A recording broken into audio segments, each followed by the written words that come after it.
Amen. I just want you to know we did not forget altar prayer, but we're going to have altar prayer this evening. Okay? We're going to have it this evening. If you would, turn back to the book of Hebrew, this time chapter 10. Chapter 10, verse 19. Chapter 10, verse 19. And this is what it says. Having therefore, brethren, boldness to enter into the holiest by the blood of Jesus, by a new and living way which he hath consecrated for us, through the veil, that is to say, his flesh. And having an high priest over the house of God, let us draw near with a true heart and full assurance of faith, having our hearts sprinkled from an evil conscience and our bodies washed with pure water. Let us hold fast the profession of our faith without wavering, for he is faithful that promised. And want to speak on the topic today. The promise still stands. All right. And that's what we want to know today as we end this year and as we go into the beginning of next year. Yes. Flip, if you would, back to chapter 1 of the book of Hebrew, and you could just walk with me if you would. That verse that we just read is where we're going to end this morning, and we'll pick it up the rest of it. But I want you to understand the book of Hebrew is a very unique book. As it was written, you'll find that the writer is trying to convince God's people that they have a better way of obtaining. And that is through Jesus Christ. Amen. Understand that people in Bible time, and many of us today, we get caught up in a lot of rituals in which we think would help us to obtain favor with God. And these things we do for, how do you say, to no avail, because it don't work.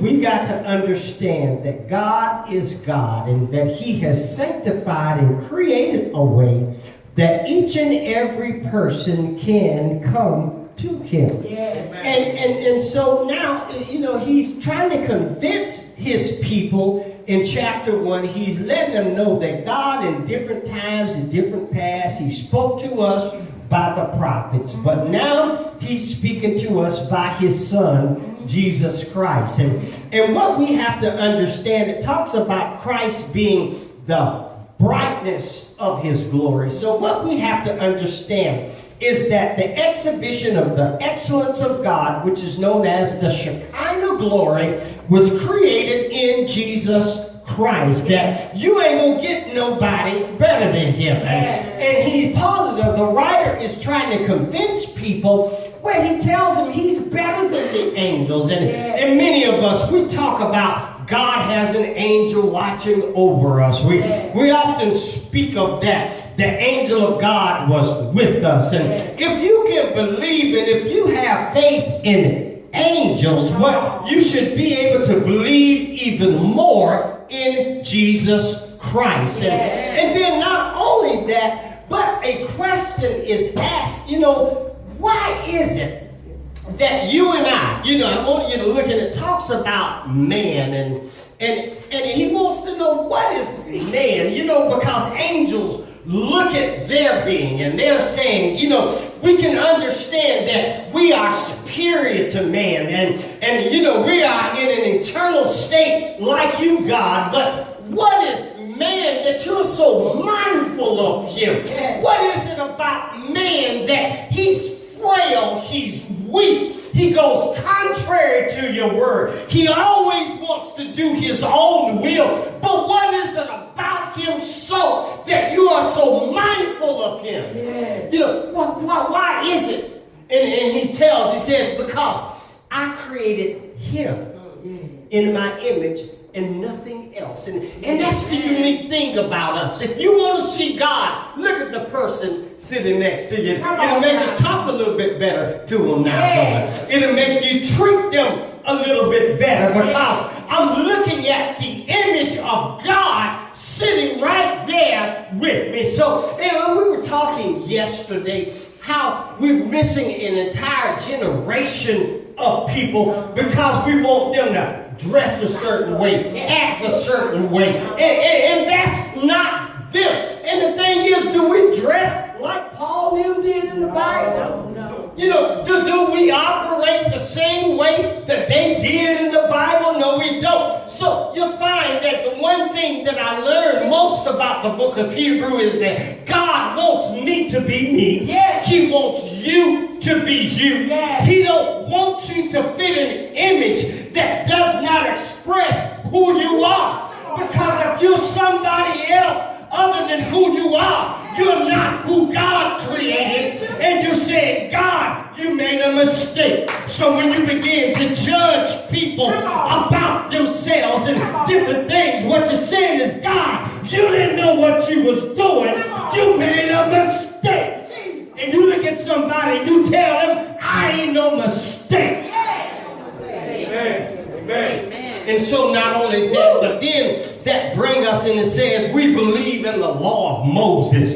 If you believe in the 10 Commandments, and it says if you got to understand all that did was condemn you, because before I say I give it 5 minutes and we would have broken one of the commandments, and you still sitting there in the pew. So it said it was impossible to keep all of that. So God gave his only begotten son. Amen. And if you can believe in the law of Moses, well then you need to believe in Jesus Christ. Yes, because with him is grace and mercy. Yes. And then that brings us up to chapter 4, where it says, you know, the thing is, don't think the gospel is just now being preached. Come on. The gospel being preached from thousands and thousands of years ago. Yeah. And the thing is, we look at the people in the Bible. How many times have you said, if I was there and saw the Red Sea opening, I have no problem believing in God? They was crazy. Well, the truth is, they didn't go across the bridge this morning. Woo. It's the same thing. So what we've got to understand is we talk about them. And we say if we can see the miracles of God and we can see these things, we'll believe in it. And we say they was crazy. They was able to talk to God. Well, Hebrew tells me not only that they were able to talk to God, but now I can do something they couldn't do. Come on. See, because the law, remember when we was reading about, they said, let us talk to God. You know, we can talk to God for ourselves, Moses. And when God began to talk and the mountain began to rumble and the earth began to quake, they ran away and said, never mind, Moses, you talk to him for us. Well, it says now we don't have to be afraid that when God speaks, I want to say listen.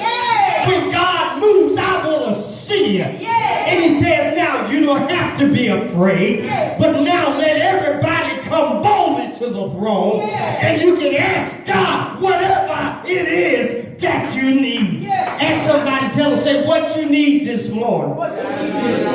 It's just as far as your mouth. It's in your mouth. All you got to do is say, Lord, I need you. Because the one place that he promised he would meet you is here. Yes.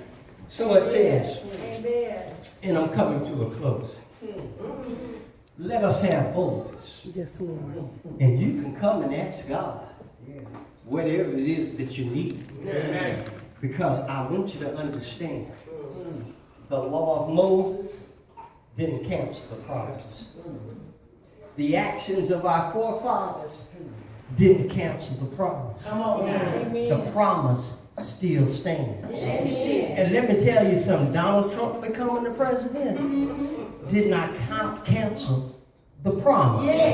I don't care what goes on around us, and I don't care what happens. I don't care what the weather is. It does not cancel the promise. Now, but you got to ask yourself this, and I'm going to ask you this. Are you bold enough to get it?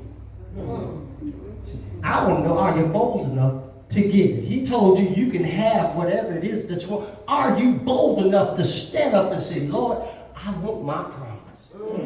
I'm ready to go to the place that you promised that I could go, Lord. And the thing is, this is where faith comes in. Say, Lord, I don't know nothing about how to get there. But I know you're going to speak to me and direct me. Because you said in your word that you would speak to me and say, go to the right. Go to the left. Go forward. Stop. Wait on me. Proceed forward. You said that you would give me specific direction. And then when I'm lonely, not only that, but you said that even though I walk through the valley of the shadow of death, you said no matter what's around you, that in order to have a shadow, there got to be light. That even in darkness you're there. And it says, Lord, I believe you and I hold on to your word because I know your word is true. Because I know the promise still stands. Thank you, Jesus. Give an invitation. Amen.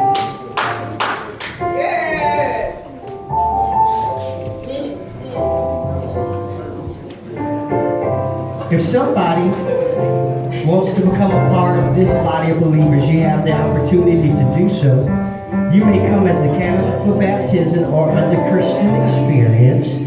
If there